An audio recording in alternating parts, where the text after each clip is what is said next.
Right now, you're taking a live look at the White House. Last night, President Biden announced he changed his mind and is now pardoning his son, Hunter Biden. Hunter has been convicted of a firearm charge and has pleaded guilty to tax crimes. Now, the president says politics has led to a miscarriage of justice in his son's cases. All right, so we're going to have more on the reaction to this pardon in just a moment. First, though, Sinclair National correspondent Christine Frizzell is here with the history of Hunter Biden's legal troubles. Remember, Hunter Biden has not only been investigated by Republicans in Congress for years, but by the Justice Department that President Biden has presided over. While allowing these DOJ investigations into his son to be carried out, Biden now says he's giving a, quote, full and unconditional pardon for offenses against the United States, which he has committed or may have committed or taken part in during the period from January 1st, 2014 through December 1st, 2024. Biden insisting the cases against him in which he was convicted for illegally buying a gun and pled guilty to federal tax charges were politically motivated.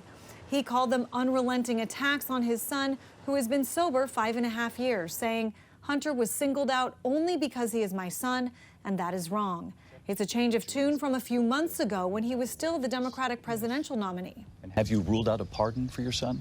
Yes. House Oversight Committee Chairman James Comer posting on X, Joe Biden has lied from start to finish about his family's corrupt influence peddling activities.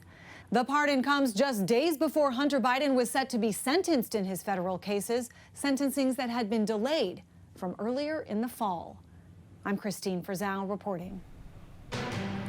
We've got a live look at the White House from the Alert Desk this morning, where we've also got reaction from Hunter Biden as well as President-elect Donald Trump. So let's start with Hunter Biden, who said in part, quote, I've admitted and taken responsibility for my mistakes during the darkest days of my addiction, mistakes that have been exploited to publicly humiliate and shame me and my family for political sport. He goes on to say, quote, I will never take the clemency I've been given today for granted and will devote the life I've rebuilt to helping those who are still sick and suffering.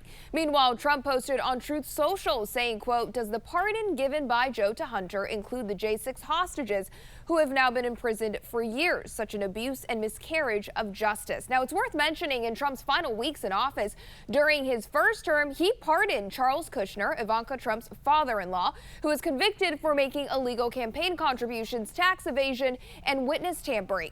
Trump recently nominated Kushner to be the new ambassador to France.